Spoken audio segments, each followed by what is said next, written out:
Boa noite, irmãos. Uma honra estar com vocês hoje, conhecendo esta igreja. A minha igreja é aqui pertinho. Minha igreja fica 10 ou 15 minutos daqui, mas eu nunca tinha entrado aqui. Primeira vez que eu entro nessa igreja. Sempre passei em frente, sabia onde era, sabia que estava aqui essa igreja, mas nunca tive oportunidade. E agora então, graças ao reverendo Alex e ao JMC, estou tendo a oportunidade de estar aqui com vocês e conhecendo também o seminário acerca do qual eu ouço falar muito bem e que eu tenho recomendado a muitas pessoas que perguntam para mim onde devem estudar teologia. E o seminário que eu tenho apontado, que eu tenho indicado para todas as pessoas que perguntam para mim onde estudar teologia é o JMC. Então hoje é uma alegria poder estar mais perto de vocês, acerca de quem tem ouvido falar tão bem ao longo dos anos. E vai ser uma alegria também, pela graça de Deus, poder compartilhar com vocês um trecho da palavra de Deus que trata da obediência do rei, que é o tema desta noite, ou desta palestra, de uma das palestras desta noite. E para falar sobre esse assunto, eu quero convidar vocês a abrirem a palavra de Deus, a Bíblia, na carta de Paulo aos Filipenses, num texto muito conhecido, especialmente dos seminaristas, que já estudaram Cristologia, certamente já no primeiro ano, e que vão aí acompanhar a leitura de Filipenses 2, versículos 5 a 11. Filipenses 2, de 5 a 11 é o nosso texto. É o texto que fala sobre a kenosis de Cristo, o autoesvaziamento, o esvaziamento de Cristo. E é com base nesse texto que nós vamos falar sobre a sua obediência, ou alguns aspectos da sua obediência. Diz assim Filipenses 2, de 5 a 11: Tende em vós o mesmo sentimento que houve também em Cristo Jesus, pois ele, subsistindo em forma de Deus, não julgou como usurpação o ser igual a Deus. Antes a si mesmo se esvaziou, assumindo a forma de servo, tornando-se em semelhança de homens e reconhecido em figura humana. A si mesmo se humilhou, tornando-se obediente até a morte, e morte de cruz.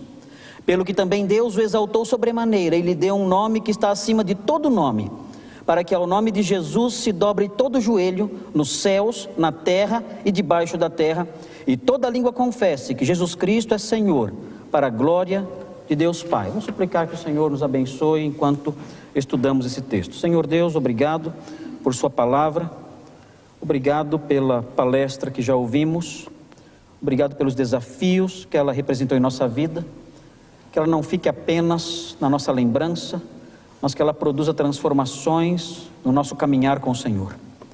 Também pedimos por essa palestra agora, que o Senhor nos ajude, dando-nos um coração aberto, ajudando-nos a compreender a sua palavra e fazendo com que ela de alguma forma frutifique no nosso caminhar. Pedimos isso, sob a sua dependência, nós nos colocamos agora, em nome de Jesus, amém. Irmãos, carta de Paulo aos Filipenses, é importante que nós, antes que entremos no texto que está sob a nossa análise, é importante que nós façamos algumas considerações preliminares.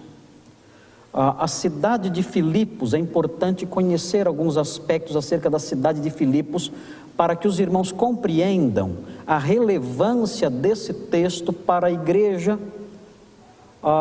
para a qual esse texto foi escrito. A cidade de Filipos ficava na Macedônia, norte da Grécia, e ela tinha esse nome porque Filipe II da Macedônia, pai de Alexandre o Grande, conquistou essa cidade no ano 360 a.C. e mudou, e passou o nome dela, substituiu o nome dela para Filipos. E era uma cidade muito importante, até porque ela ficava na rota de uma das principais estradas do lado das províncias a leste, do lado leste do Império Romano, a famosíssima Via Ignácia. Essa estrada existe até hoje, inclusive com partes dela bem calçadas, até mais conservada do que a Fernão Dias, que eu pego todo dia, vai para casa, que mostra que a habilidade dos romanos para construir estradas era insuperável, né? Não superaram até hoje. E por estar situada nessa estrada, na Via Egnátia, essa cidade era uma cidade próspera, uma cidade que adquiriu um status muito importante. E nos tempos romanos, ela foi elevada à condição de uma colônia romana, e por causa disso as pessoas que viviam nessa cidade, especialmente oficiais romanos e soldados romanos, essas pessoas desfrutavam do jus italicum. Elas eram cidadãs de Roma, ainda que vivessem longe de Roma, eram consideradas cidadãs romanas. Então, nessa cidade havia, no ar, no ambiente, havia uma certa disposição para o orgulho, para o senso de grandeza. Nós somos de Filipos, nós somos da colônia Júlia Augusta Filipense. Olha que nome bonito. Somos da colônia Júlia Augusta Filipense e somos cidadãos romanos. Alguns ali até falavam latim e se vestiam como romanos. E havia então esse sentimento de orgulho. O apóstolo Paulo fundou a igreja de Filipos durante a sua segunda viagem missionária. Ele não tinha planos de ir para lá, mas quando nós lemos Atos 16, versículos 6 a 12, nós aprendemos que ele teve uma visão. E nessa visão um homem macedônio apareceu diante dele e disse, passa a Macedônia e ajuda-nos. Ele então obedeceu a visão e foi. E aí então, trabalhando lá em Filipos, ele fundou a primeira igreja em solo europeu. A igreja de Filipos era a primeira igreja fundada em solo europeu.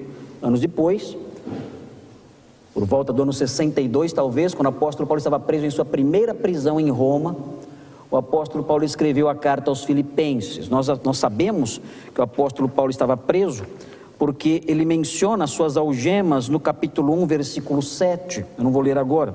No versículo 13 ele também fala da sua prisão, ele fala das suas cadeias. No versículo 17 também do capítulo 1 ele fala novamente das suas cadeias.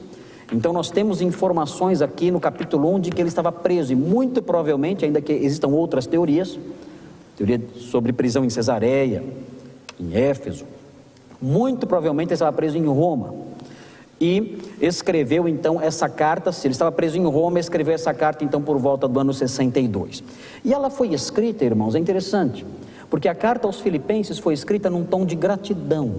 O apóstolo Paulo estava contente porque havia recebido uma ajuda, um presente dos filipenses. Se os irmãos olharem no capítulo 4, os versículos 10 a 20, os irmãos vão ver a alegria do apóstolo Paulo, porque ele recebeu uma dádiva dos filipenses, e os filipenses tinham participado já outras vezes do sustento do apóstolo Paulo, e o apóstolo Paulo então escreve, alegre e satisfeito com essa igreja que o ajudava tanto.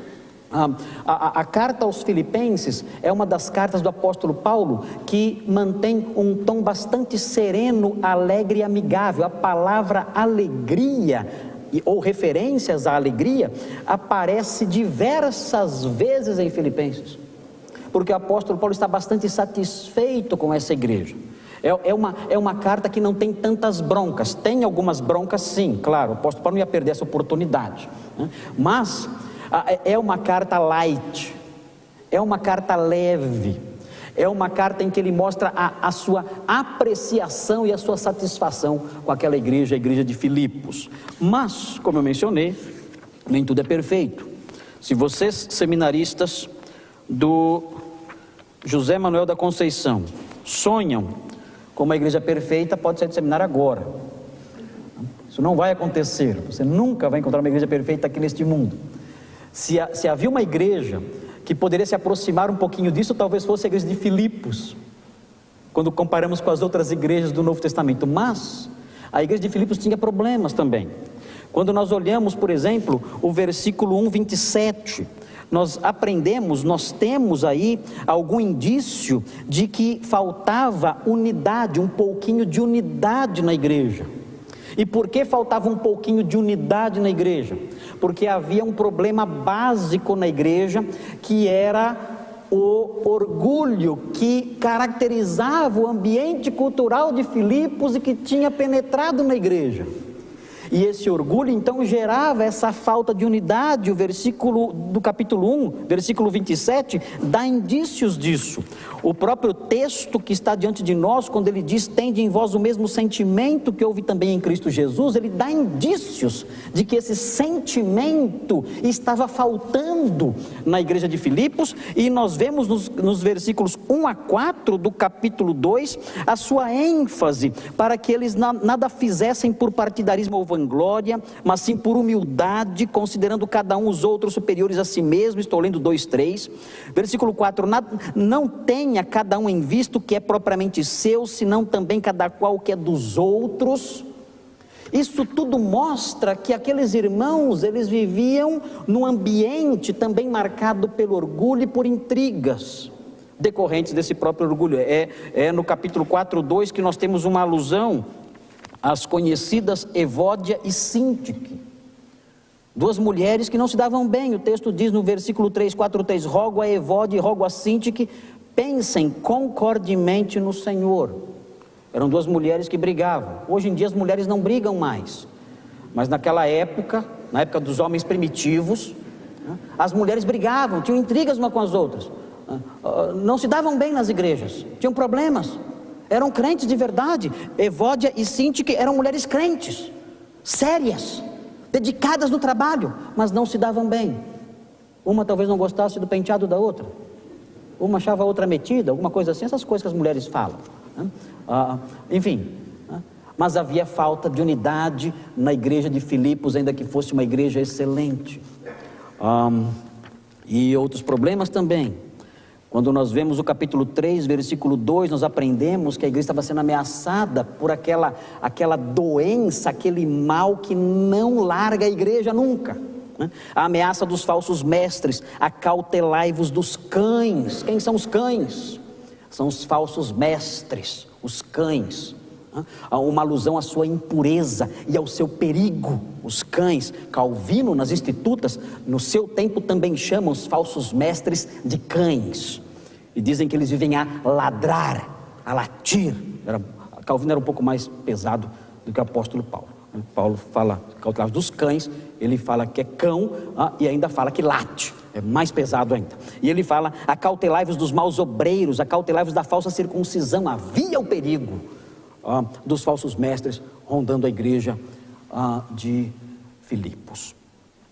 Mas o problema que preocupa mais o apóstolo Paulo, pelo menos nesse caso aqui, diferente do que acontecia em Colossenses, quando ele se preocupa mais com o problema da heresia, o problema maior que preocupa o apóstolo Paulo aqui era a questão da humildade naqueles irmãos. E como ele trata dessa questão? É interessante notar como ele trata dessa questão. Ele trata dessa questão usando a teologia. O texto da carta mais carregado, com a carga mais pesada, com a carga teológica mais pesada, é o texto que nós lemos, Filipenses 2, de 5 a 11. É o texto que tem a carga mais pesada de teologia aqui. E ele usa esse texto, um texto de cristologia complexa, um texto de cristologia elevada, profunda. Ele usa esse texto não para apresentar teorias teológicas, posições teológicas, para apresentar os seus insights cristológicos. Não, ele apresenta esse texto para resolver uma questão prática dentro da igreja. E aqui nós encontramos então o valor da teologia. Vocês que estão estudando teologia, vocês, os seminaristas em especial, valorizem esse estudo com todo o seu coração, porque é a teologia que vai servir para resolver os problemas da igreja que você vai pastorear. Se você não conhecer teologia, você não terá ferramentas para solucionar os problemas da sua igreja. Você será como um engenheiro que não sabe fazer cálculos e vai seguir suas intuições. vai tirar suas medidas e fazer os seus cálculos no olho. E o que vai acontecer com o edifício que você construir? Vai desabar. Muitos pastores dizem assim: eu sou pastor, não sou teólogo. Essa é uma das frases mais tolas que alguém pode dizer. Se você não é teólogo, você não pode ser pastor. É impossível. Nós temos que gastar anos e anos formando pastores. Eles conheçam teologia, para que possam pastorear com qualidade, para que possam solucionar os problemas das suas igrejas locais, das suas comunidades locais, com ferramentas verdadeiras, não através das suas intuições pessoais, daquilo que eles acham que deve funcionar. Não. Paulo percebeu na igreja de Filipos um problema prático: intrigas, brigas, orgulho, divisões. E ele tenta resolver esse problema usando a cristologia. A cristologia não servia para ele apenas para debater, como aconteceu na igreja antiga, os grandes debates cristológicos, ainda que tenham grande importância. Nós não podemos perder de vista o seu aspecto vivencial, o seu aspecto prático, o seu aspecto aplicativo. Paulo fez isso, e quando fez isso, ele escreveu esse texto. E ao escrever esse texto para lidar com essas questões, ele deixou transparecer no texto 3 verdades acerca da obediência de Cristo. E esse é o nosso tema, a obediência do rei. Quando Paulo escreve esse hino cristológico, e é isso que o texto é um hino cristológico, é uma poesia. Muitos dizem que talvez não tenha sido Paulo que escreveu, mas ele usou material pré-existente ou material extra-bíblico. Se isso aconteceu ou não, isso não fere a doutrina da inspiração bíblica. A doutrina da inspiração bíblica admite o uso de material extra-bíblico. Vocês veem exemplos disso no Novo Testamento, os escritores usando material extra-bíblico para compor a palavra de Deus. Não tem problema, a supervisão do Espírito Santo admite que isso seja feito de forma inerrante, infalível. Não sabemos, pode ser que sim, mas é mais provável que seja o próprio apóstolo Paulo que tenha escrito mesmo o texto, ele mesmo tenha escrito a poesia, e se ela existia de alguma forma antes dele compor ela como está agora, ele a adaptou. Pode ser isso, mas nada disso, como eu disse para vocês, nada disso fere o princípio da inerrância, da infalibilidade ou da inspiração. O fato é que é um hino inspirado por Deus, é um hino que o próprio Espírito Santo moveu o apóstolo Paulo a escrever, e nós estamos aqui então diante da palavra de Deus inerrante e infalível, e esse trecho mostra, ele traz, estão consubstanciadas nele 3 verdades sobre a obediência de Cristo. E eu gostaria que vocês me acompanhassem na medida em que nós formos detectando essas verdades.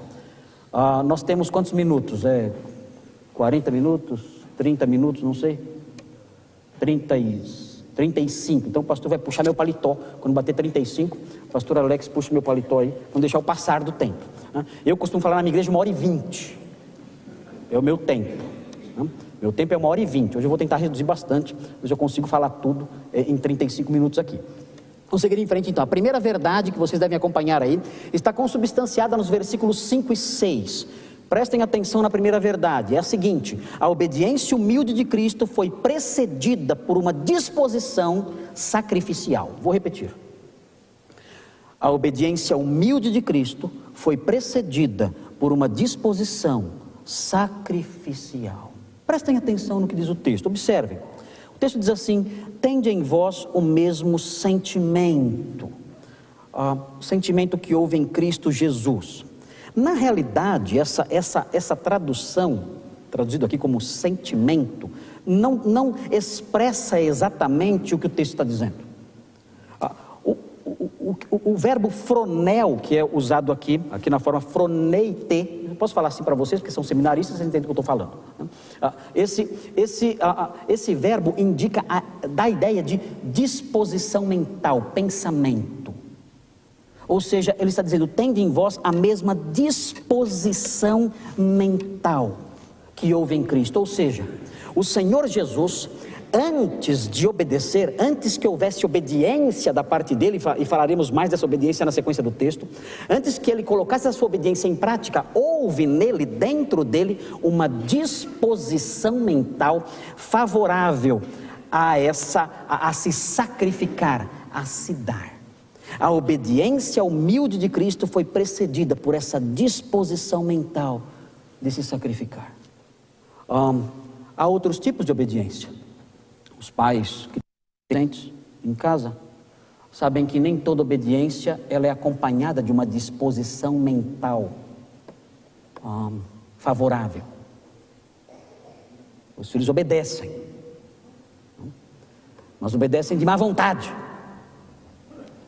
E a obediência de má vontade, ela mais irrita o pai do que deixa o pai satisfeito.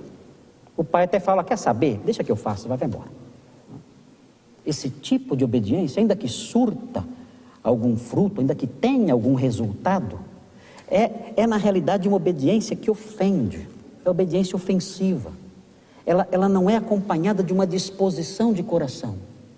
Mas o que nós vemos aqui no nosso rei, na beleza do nosso rei, na beleza do rei expressa em sua obediência, é a existência dessa disposição favorável ao sacrifício, essa disposição mental voltada para a humilhação e o sacrifício. O texto continua, tende em vós o mesmo sentimento que houve também em Cristo Jesus, pois ele, e aí vem um trechinho curioso, o texto diz, pois ele subsistindo em forma de Deus, note bem, Deus não tem forma, ainda que a palavra aqui seja morfé, Deus não tem forma. A palavra forma aqui, ela deve ser entendida como posição, ainda que ele ocupasse a posição de Deus, ou pode ser entendida como natureza. Essa palavra aparece novamente no versículo 7, o texto diz que ele assumiu a forma de servo, é exatamente a mesma palavra, e aí dando a entender então que ele assumiu a posição de servo, ou a natureza de um servo. O Senhor então, ele subsistindo em forma de Deus, ou existindo nessa natureza divina, e aí vem agora o conteúdo dessa disposição mental.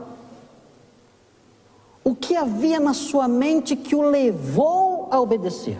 É importante que nós saibamos o que havia em sua mente que o levou a obedecer. O texto diz, ele não julgou como usurpação o ser igual a Deus. Era isso que havia na sua mente. A sua disposição mental tinha um conteúdo. E que conteúdo era esse?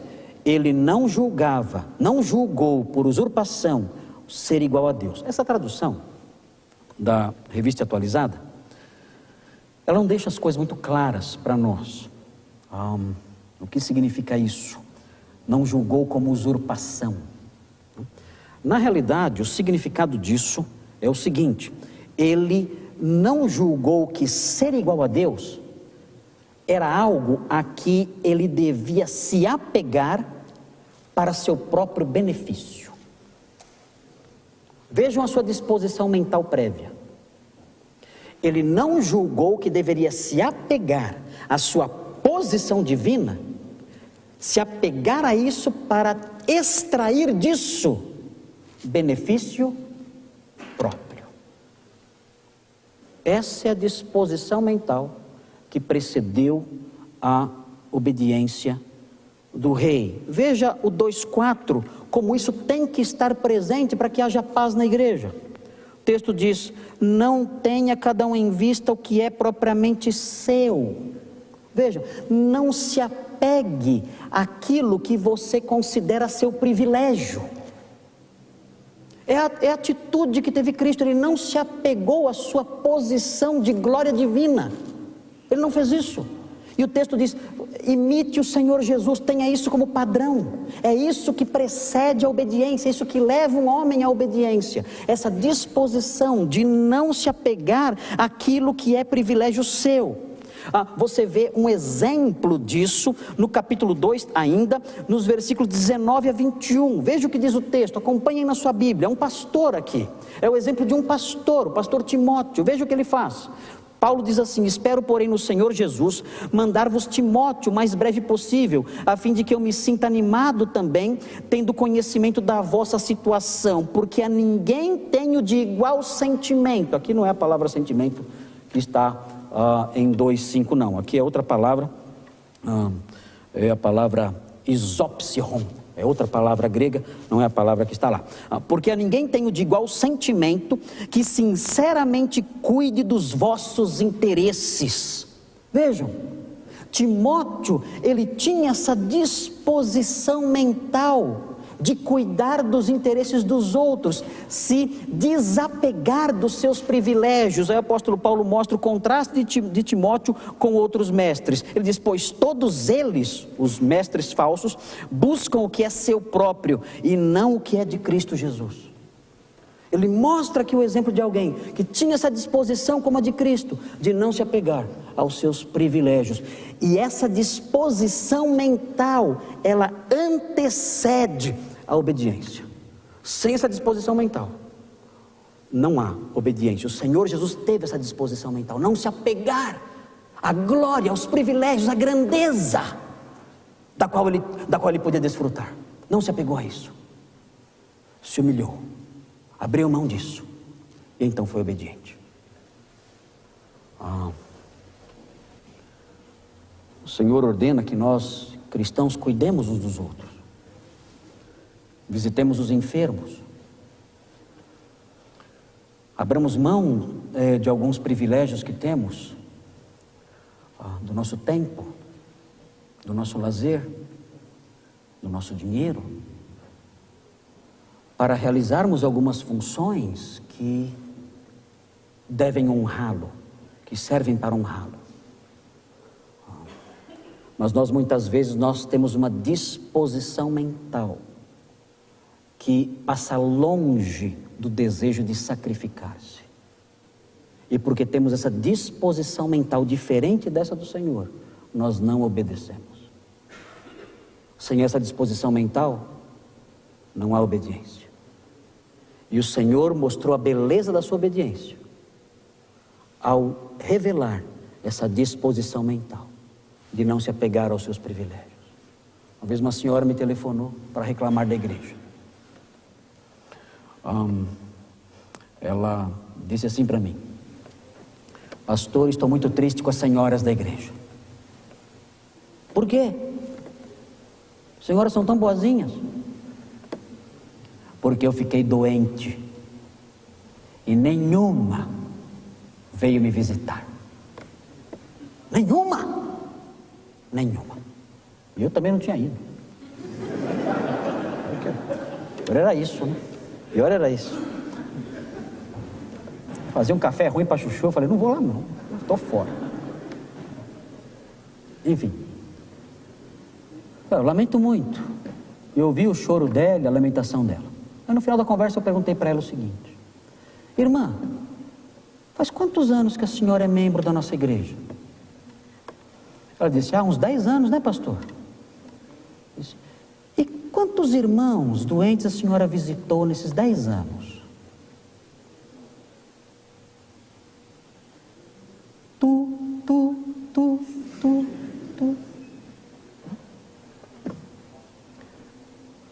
Na verdade ela disse: pastor, eu não visitei ninguém. Falei: então minha irmã, essa bronca serve para a senhora também. Porque o problema da irmã é que a irmã está apegada aos seus privilégios como membro da igreja. A irmã se apegou a esses privilégios. Eu, como membro da igreja, tenho meus privilégios. E se apegou tanto aos seus privilégios que não foi capaz de abrir mão nem um pouquinho de nada seu para visitar outras pessoas também. A senhora é culpada exatamente do crime que a senhora acusa aos outros. Ela saiu da igreja.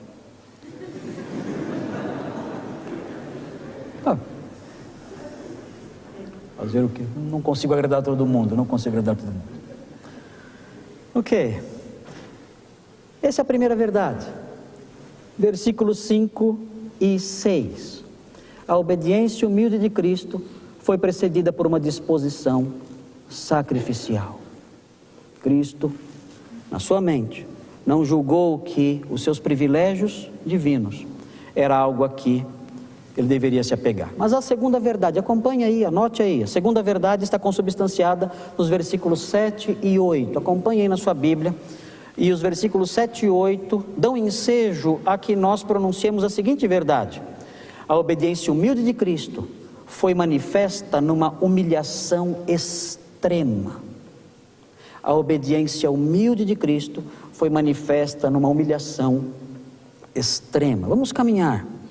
Veja o que diz o texto. Versículo 7, o texto diz: antes a si mesmo se esvaziou. O que significa esvaziar-se? É aqui que nós temos a palavra, a alusão ao substantivo kenosis. Daí o nome das diversas teorias que os seminaristas aqui já estudaram, as diversas teorias kenóticas. Na minha época de seminarista havia uma teoria kenótica em voga, na década de 80. Havia a teoria kenótica que dizia que Cristo abriu mão dos seus atributos, de alguns dos seus atributos enquanto esteve aqui na terra. O atributo clássico que era mencionado na época era a onipresença. Então diziam, Cristo abriu mão da sua onipresença enquanto esteve aqui nesta terra. Assim diziam com base em Filipenses 2,7. Essa era a proposta daquela teoria kenótica. Ou diziam, olha, ele também abriu mão da sua onisciência, porque daquele dia e hora ninguém sabe, nem mesmo o filho. Aí diziam, está vendo, durante o tempo em que ele esteve aqui, ele abriu mão da sua onisciência. Então Cristo se esvaziou, abrindo mão de alguns dos seus atributos divinos. O grande problema dessa teoria kenótica, que não é das piores, há piores do que essa, mas o grande problema dela é que ela não se encaixa no ambiente textual que estamos lendo. Esse texto não fala nada de atributos. Esse texto não fala nada de abrir mão de atributos. Esse texto fala do Senhor Jesus se despojar, ficar vazio, abrir mão de toda a sua glória, do desfrute da sua grandeza. Isso é esvaziar-se, é ele se despojar, abrir mão dos seus privilégios. Isso é se esvaziar. E nós falamos bastante sobre o esvaziamento de Cristo, mas lembrem-se, o apóstolo Paulo começa o texto dizendo, tende em vós o mesmo sentimento, ou seja, todos nós deveríamos nos esvaziar. A teoria kenótica bíblica, ela é extremamente vivencial, aplicativa. O Senhor se esvaziou, esvazie-se. O homem que é o contrário do homem esvaziado, que se esvaziou, é o homem cheio de si. Esse não se esvaziou, ele é cheio de si, ele é orgulhoso. E mais do que isso, ele não somente é orgulhoso, ele se apega àquilo que é seu e aos seus privilégios, e por isso não obedece. Não obedece ao Senhor. Mas o Senhor Jesus, ele se esvaziou. Alguns anos atrás eu fiquei um tempo nos Estados Unidos, e eu cheguei naquele país e fiquei deslumbrado com a riqueza e a beleza daquilo tudo. É um sonho. Muitos aqui foram já para lá. É um sonho. Você não vê cachorros vadios na rua. Eu estou tão acostumado a ver cachorro vadio na rua, está até com saudade nos Estados Unidos dos cachorros. Você não vê mato nas calçadas, lixo espalhado, nada disso. É uma Nárnia, é uma Camelot, é a Terra-média, é Minas Tirith. Coisa fantástica isso aqui, isso não existe, é um sonho isso aqui, eu não quero mais ir embora. Quando eu voltei, fiquei até deprimido. Fazia aconselhamento, não estava aguentando mais, fiquei muito mal quando eu voltei. Mas um lugar maravilhoso aquele lugar. Tudo funciona, tudo é lindo, tudo é bem cuidado, limpinho, as coisas todas, as casas, tudo maravilhoso, eu não queria mais ir embora. E aí um missionário que estava lá passando as férias, missionário americano, daquela região, New Jersey, estava lá e eu disse para ele, quando é que você vai aposentar e voltar para cá? Missionário no Brasil, né? Você deve estar contando nos dedos a hora de voltar, né? Para a sua terra. Para voltar para esse lugar maravilhoso aqui para sempre. Falta muito para se aposentar. Ele disse: Marcos, na verdade, eu comprei o meu jazigo no Brasil. Eu falei: o quê? Em Mordor?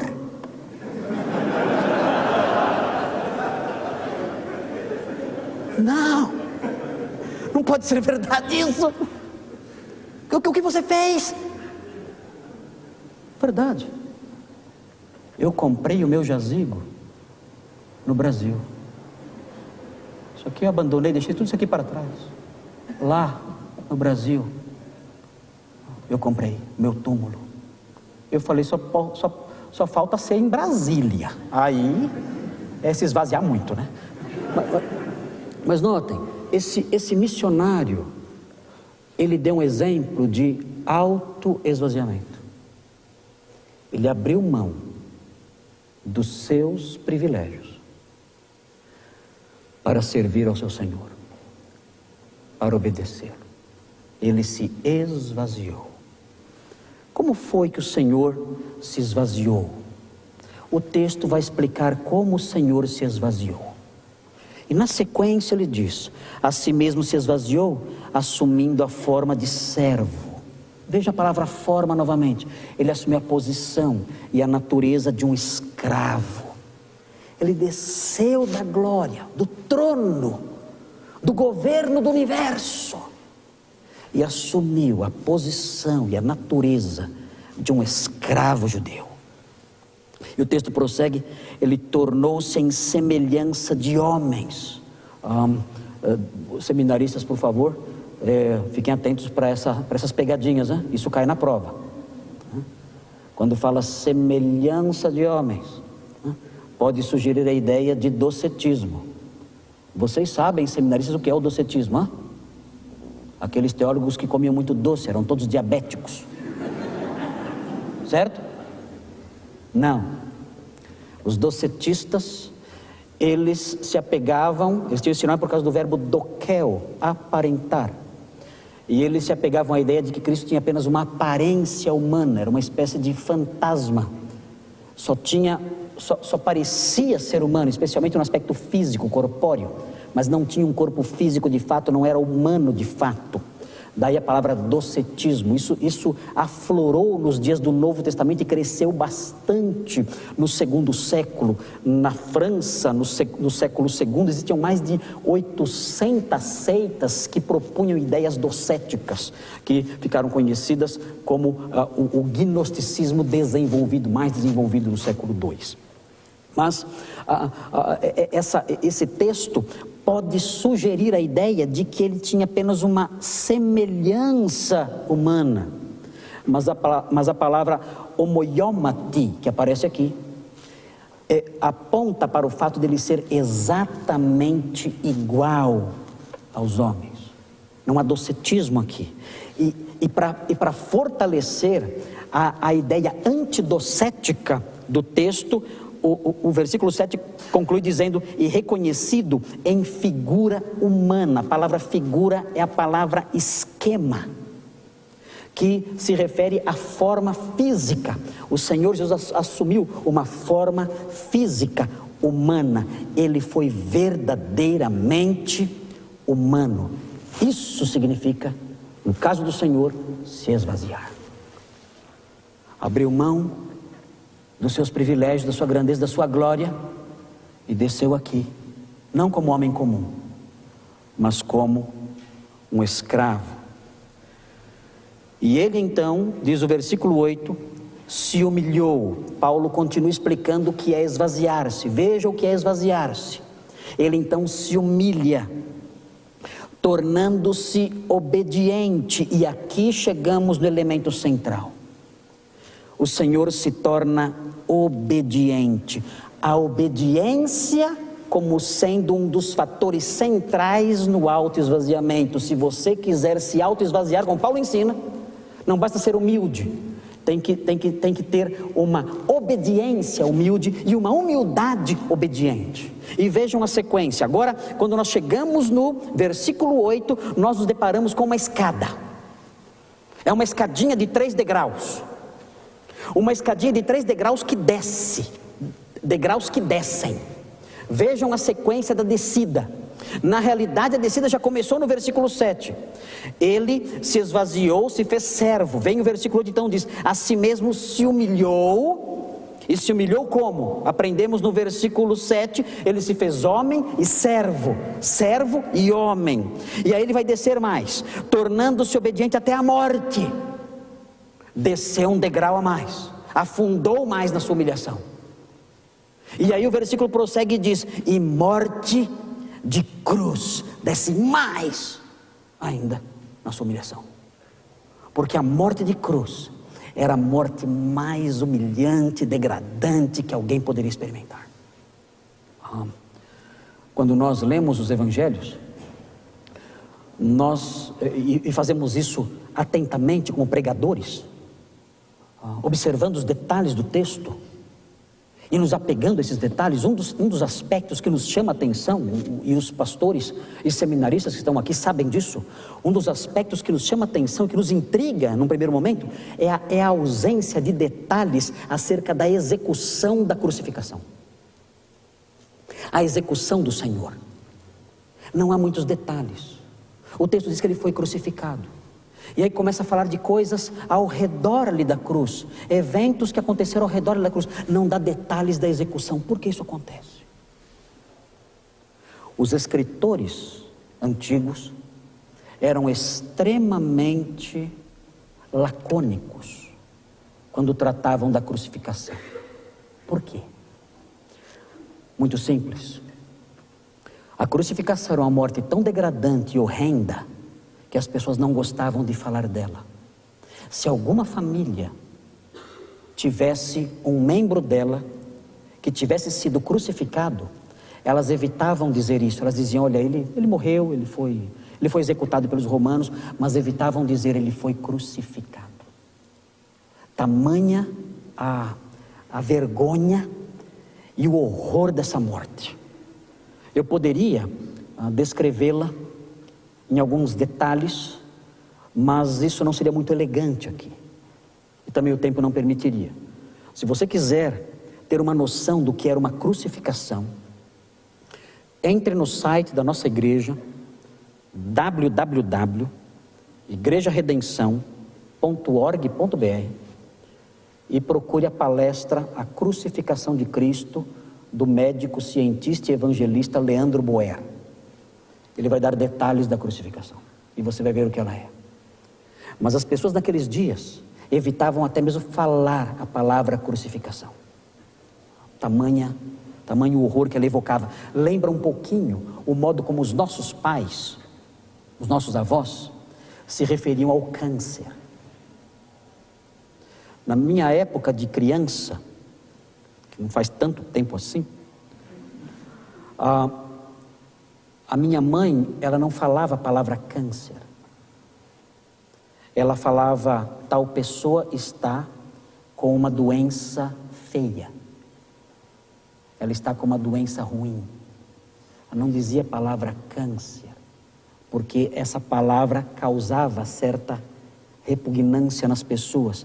Assim também era com a crucificação. Então nós vemos aqui nesse texto, no versículo 8, esse degrau. O Senhor vai descendo os degraus da humilhação, até a humilhação máxima que um homem poderia experimentar. Ele sai da exaltação máxima, como ninguém jamais provou, e experimenta a humilhação máxima, como ninguém aqui jamais provará, jamais poderia provar. E o texto então diz que ele foi obediente. Note bem, o que significa nesse texto a palavra obediente? Ele foi obediente até a morte. O que significa ser obediente aqui nesse texto? Claro, o Senhor Jesus foi obediente à lei de Deus. O Senhor Jesus cumpriu toda a lei de Deus. Ele foi obediente em cada detalhe da lei de Deus. Mas não é dessa obediência que o texto está falando. Esse texto está falando da obediência de Cristo no cumprimento das suas funções messiânicas.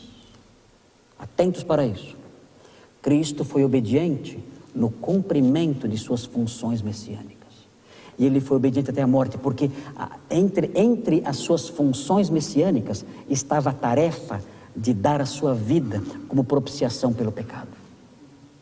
E ele então assumiu essa função. E sendo o Messias, ele obedeceu aquilo que estava imposto sobre ele na função que ele estava desenvolvendo. E morreu então em nosso lugar. É importante saber isso, porque os seminaristas aqui certamente vão enfrentar uma outra pegadinha. Em Hebreus, no capítulo 5. Em Hebreus 5, 8 e 9. Veja o que diz o texto. O texto diz assim: embora sendo filho, aprendeu a obediência pelas coisas que sofreu. Alguém pode pensar, então Jesus era desobediente e aprendeu a obedecer depois de sofrer bastante. É isso? Embora sendo filho, aprendeu a obediência pelas coisas que sofreu. Ele era um filho rebelde.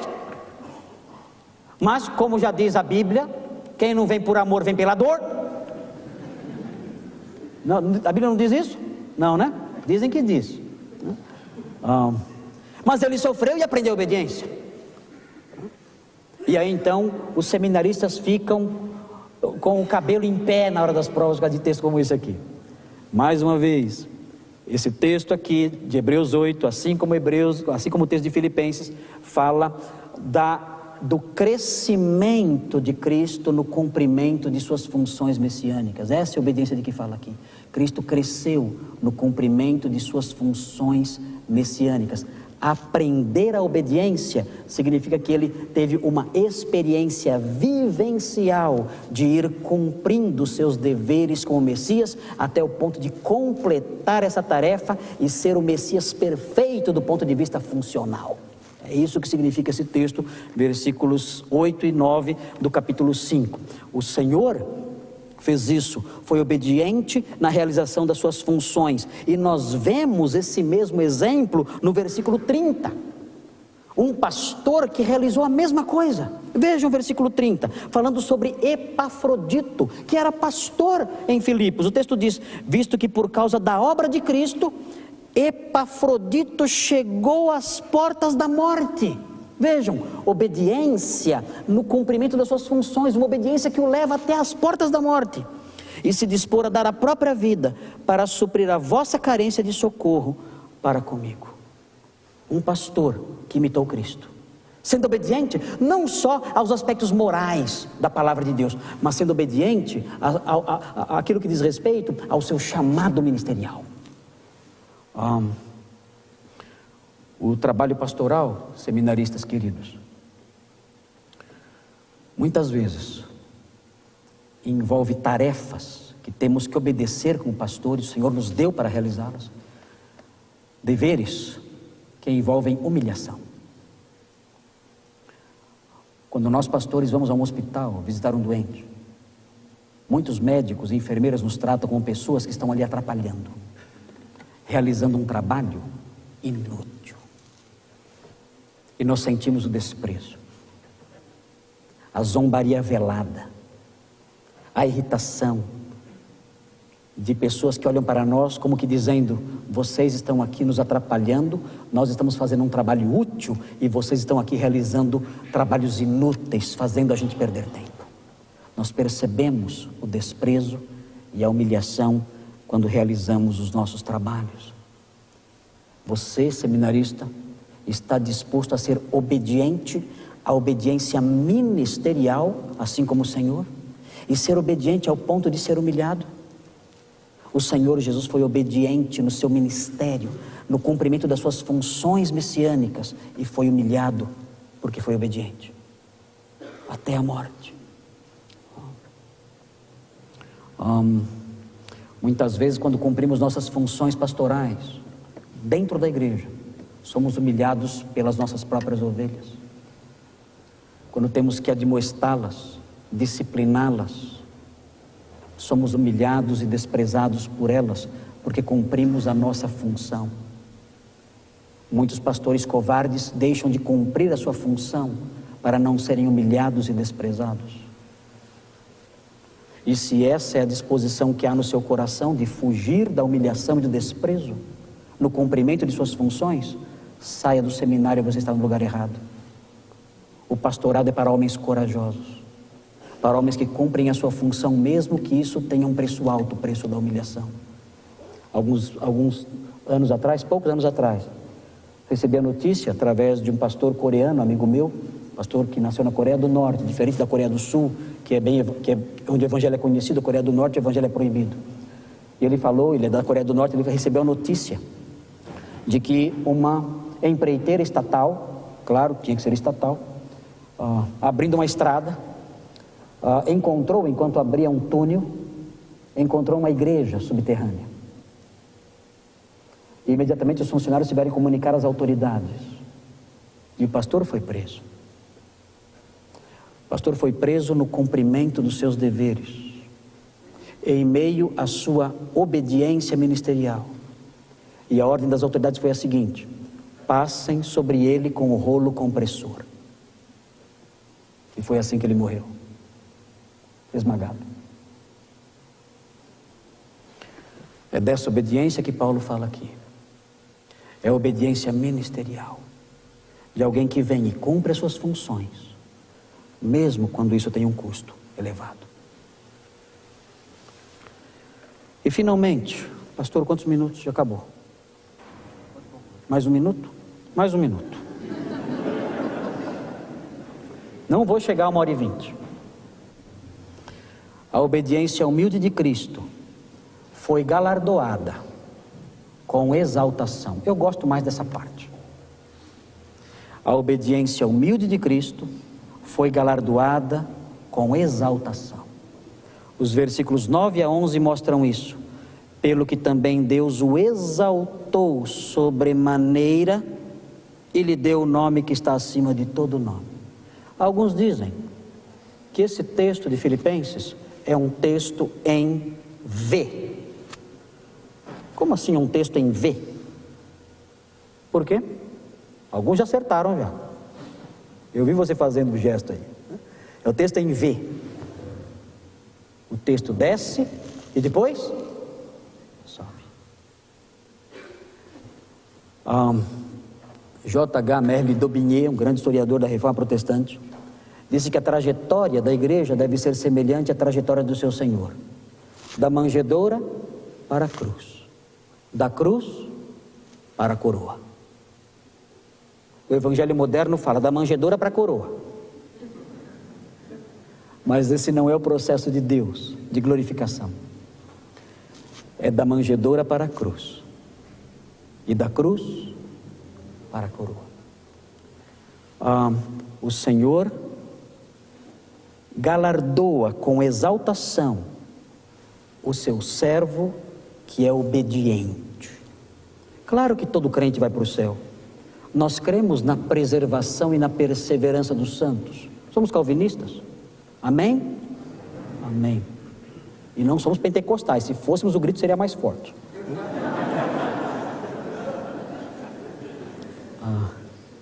Nós cremos que uma vez salvos para sempre.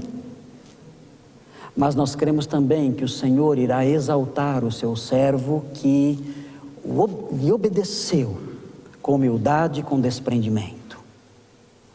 O Senhor desceu ao mais profundo abismo da humilhação, mas o Senhor o elevou e o exaltou ao mais alto posto de glória. Ele deu um nome acima de todo nome. Nós não temos que nos preocupar com o nosso nome. O Senhor é o administrador da posição dos nomes. Ele coloca os nomes na posição que Ele quer. Nós temos que nos preocupar em diminuir o nosso nome. Considere o outro superior a si mesmo, disse Paulo no comecinho do capítulo 2. Considere o outro superior. Diminua o seu nome. O Senhor é quem administra os nomes e coloca um sobre o outro. E Ele fará isso com seus servos um dia. Porque o próprio texto de Filipenses, no capítulo 3, versículos 20 e 21, diz que mesmo que haja uma humilhação presente aqui agora, mesmo que a nossa obediência, imitando o Senhor, seja uma obediência que nos humilhe, ela será galardoada um dia, e de uma forma especial. Pois a nossa pátria, diz 3:20, está nos céus, de onde também aguardamos o Salvador, o Senhor Jesus Cristo, o qual transformará o nosso corpo de humilhação, para ser igual ao corpo da sua glória. A obediência humilde será galardeada de forma especial, com exaltação. Queridos, essa era a palavra que eu tinha a lhes dar nesta noite. Que Deus os abençoe, imitando o Senhor, na obediência humilde. A obediência humilde que é precedida por uma disposição mental sacrificial. Na obediência humilde que se manifesta em humilhação extrema. Na obediência humilde que será galardoada com exaltação. Que Deus abençoe. Amém.